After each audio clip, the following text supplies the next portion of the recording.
Hey guys, welcome back to my channel.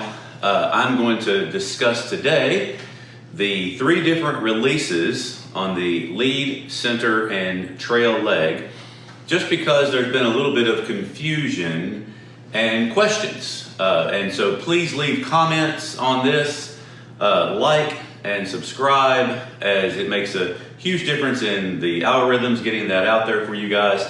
And a lot of you guys have said, hey, I'm your main teacher, and I feel honored, blessed about that. So let's make you better and get you understanding what's going on. So we're going to get into talking about the different releases from the top and a little combination of why.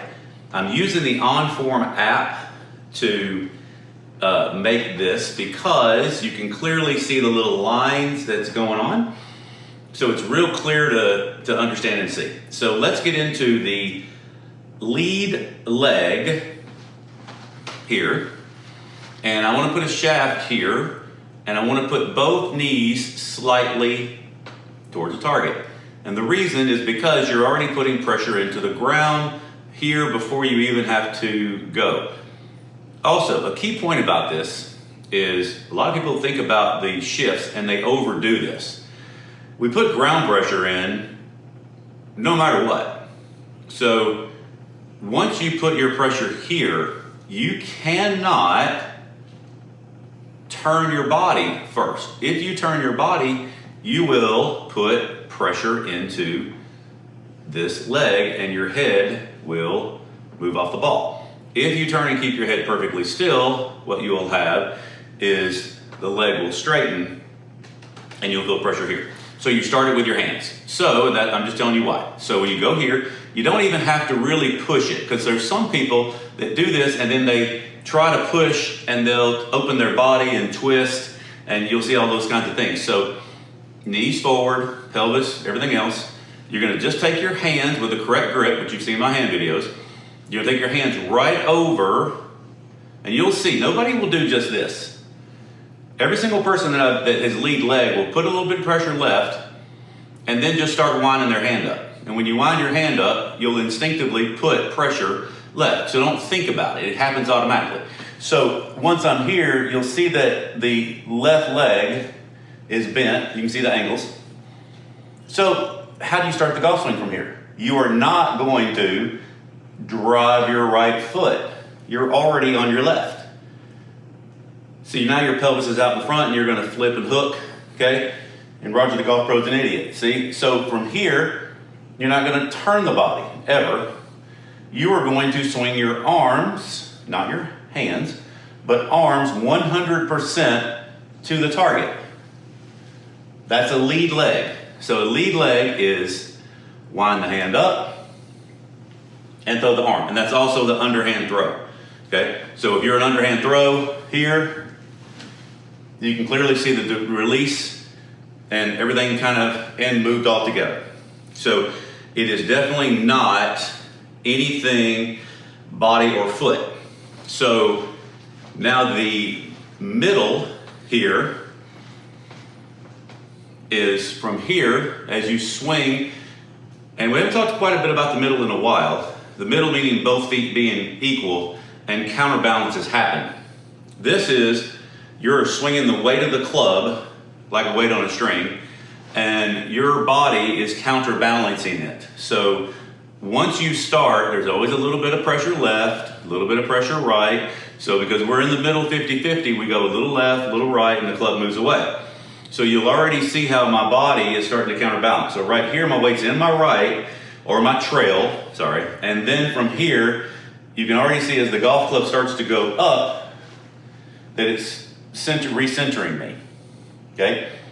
So then as it swings down, and this is the part of the downswing for center people, and they have to literally be patient. And your heel can come up, that's fine, not a big deal, okay? It just responds to the club. And as the club swings down, your weight will actually shift. Can you see this? It'll actually shift right here, and then the body stalls. So I'm a little bit more what I call under a little, but the club is still on plane.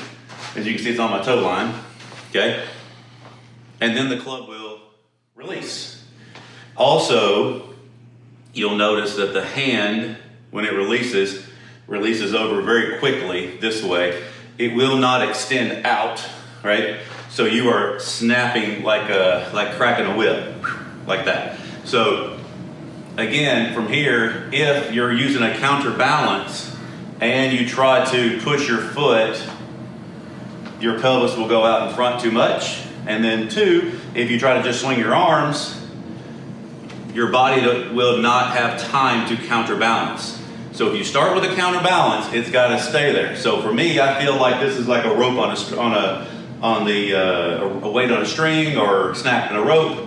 Is you'll feel the weight fall. Patience here is a virtue, and then snap. And that's a centrifugal force, hence middle, hence circle, like that. Okay, and your body just has to counterbalance. So you can clearly see those are two totally different looking swings. Tour players play both. They play all three. And this brings up one more note, okay? They are all equal in power. There is no, this is better, this is better, this is you. If you have more strength and flexibility and stability here than your lead, hit balls off your left leg only to try that.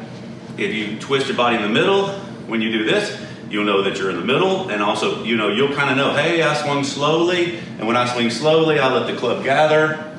It's fine. They're within miles an hour of each other. It's really a very small amount, okay? So, finally, the compound pivot / trail leg is when you move, and you can clearly see, look at all the differences in these swings, which is really cool, is my left ankle rolls and puts the club over on my trail leg, right? So the very first thing, so I can't throw like a lead leg, nor can I just wait for it to fall. Now only in this one do you roll your right foot to push your left leg over. And now the golf club's in the right position, and now the club can then be thrown. So this though is really a very passive, hands and arms, up, back, and through. People that have trouble with this, they're lead leg dominant, and they try to do this trail leg move, will invariably twist their body. And when they twist their body, you'll see how the weight goes left, like so, and that right leg straightens and this pelvis goes this way. So when you're practicing rolling your ankles, making sure your pelvis goes over from side to side in this motion, like so, and that is totally different release patterns that you go with like that, okay? And then there is actually a fourth on a trail leg, and that one is when you move to the side, the trail, and your head moves off the ball. When you do that, now you have to let the right foot push the left foot down, which will give you more kind of torque and recentering. Then the leg will go straight from here, and then the club whips. So these are all distinctively different ones. So from here, as the foot pushes down, you've got to wait for the arm to fall down here in front. And then from here, it's going to be a little more rotation as you go through. Those are all very distinctive differences. All right, so I hope that helps. Hope this cool little video is different and shows you what's going on. What you think you do and do are two different things. So I'm available for Zoom lessons to show you which one that you need to work on. Check out the rkswingking.com. And as usual, I hope everyone has a great day.